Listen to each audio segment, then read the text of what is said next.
The average person opens up Instagram 150 times a day, but that's by design. Like you said, companies, from product design, they're putting fortunes in to understand why we do what we do. And variable reward, dopamine pops, all that stuff. Exactly. And so if you're picking up the phone the first thing in the morning, the challenge is a number of reasons. This is a challenge. First of all, there are these 4 primary brainwave states. Beta is what you and I are in right now, we're awake. Delta is when you're fast asleep. In between those 2 states, theta and alpha, are extremely important brainwave states for learning. So theta is the state right in and out of sleep.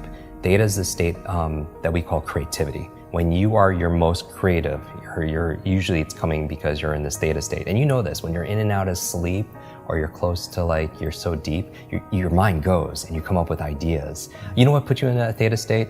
Are showers. Oh, really? You ever notice when you're in the shower, you come up with some of your best ideas? Yeah, and your brain kind of drifts. It does, because you're in that brainwave state. So a big part of my work is taking the invisible and making it visible.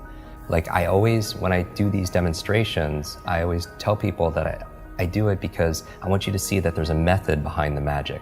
That when somebody does something that's extraordinary in athletics, in education, in technology, with the human body, there's always a trail, because genius leaves clues. Above theta, though, is the state called alpha, right below beta, where you're most aware and awake.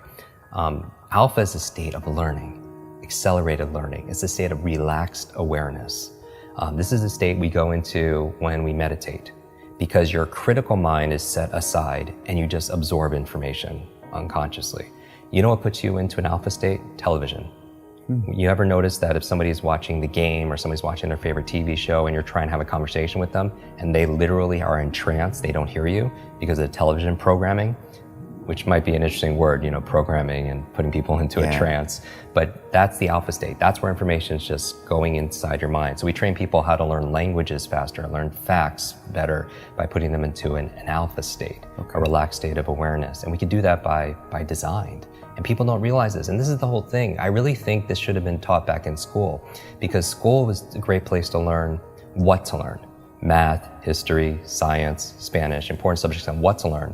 But how many classes were on how to learn? Does that even exist these days? No, that's what I'm saying. How many classes were on how to think critically, how to make good decisions, how to solve problems, how to focus and concentrate, how to read faster, how to remember more, right? Even they teach you 3 R's in school: reading, writing, arithmetic. But what about remembering? What about recall? What about retention? Right? Socrates says there is no learning without remembering.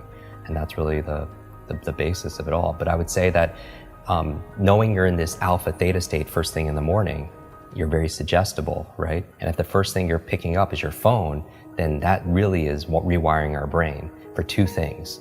The dangers. That's going to really decrease your level of productivity and performance. Number 1, it's training you to be distracted. And we talked about that. Every like, share, comment, everything is just making you just pay attention to everything else, and rewiring your brain. So when you're having a conversation with somebody, you can't even focus because you've trained your brain to do otherwise. And that's why mindfulness is so important, whether it's meditation or something else, because it's not that I don't meditate every single day just to be at peace and be in the Zen state. I do it because it's a mental exercise. It improves my cognitive capabilities, meaning that when my mind goes somewhere else, that's the opportunity. Because when I pull it back with my breath or visualization, I built that muscle. Because here's really the basis of my work is really about taking nouns and turning them into verbs.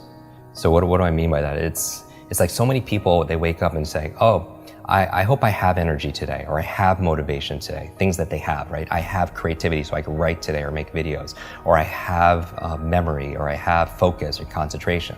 Those aren't things you have, those are things you do.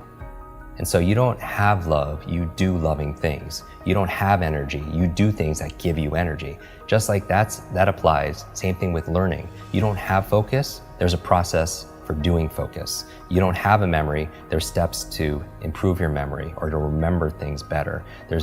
Creativity is not something you have, there's actually a process for creativity. So you should never suffer from writer's block or anything else like that, because that's where if you don't understand how you work, when I was talking about self-awareness and understanding ourselves, I think if somebody wants to improve their their self-esteem overnight, just study your brain. Like you'll get a boost of confidence and pride like instantly, because it is the most incredible, I don't even know what to call it, a device, a supercomputer, what, in the whole universe. You know, it's not just about going out to Mars and all these other places. I want to go in here, because this controls what? Everything, our careers, our income, our health, our relationships, you know, whether or not you get, you know, complete. We were talking about this before our conversation here. What, you know, when you're training for Ironman and triathlons and everything else, is how much of it is mental. Like we know, like everyone knows what to do, but do they do what they know? Because common sense is not common practice. And it's a myth that knowledge is power. Knowledge it has the potential to be power, but it only becomes power when we use it, when we apply it.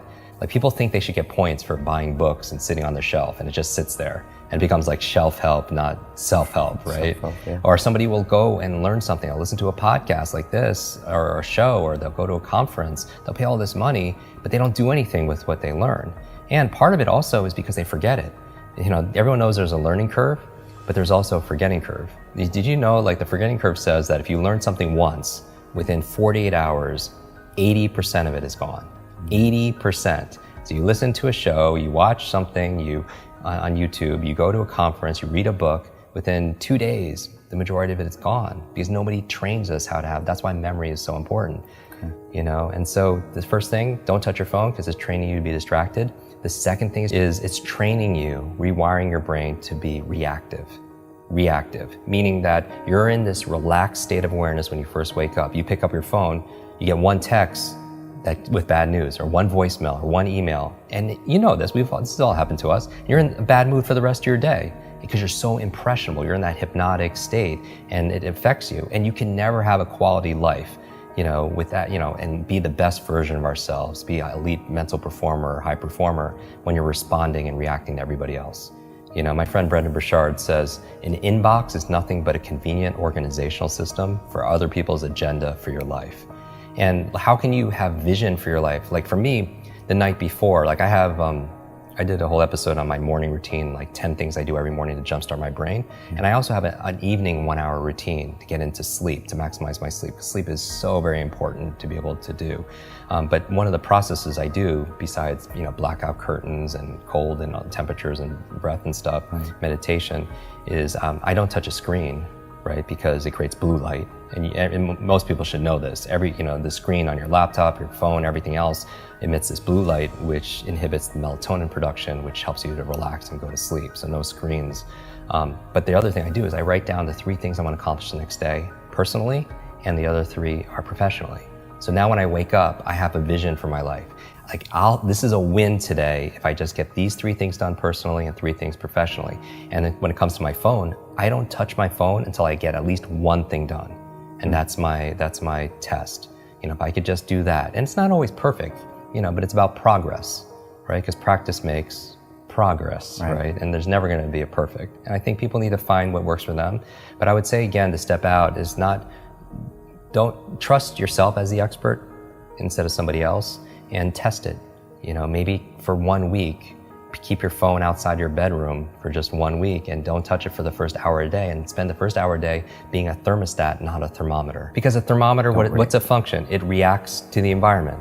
And that's a kind of crappy way to like live. Not that we do react to the environment. We react to the weather, right? We react to how clients treat us. We react, but to the degree we're happy is that we have the locus, the location of control inside.